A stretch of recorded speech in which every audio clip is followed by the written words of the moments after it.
इला Salve.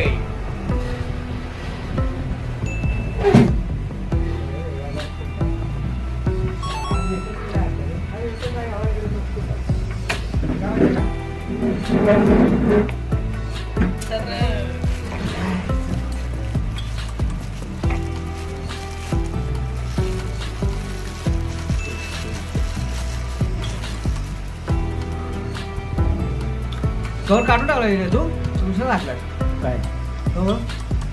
Cover हम्म? कोणचं cover नाही कवर नाही आहे का कवर काढून टाकलं खराब होणार ना.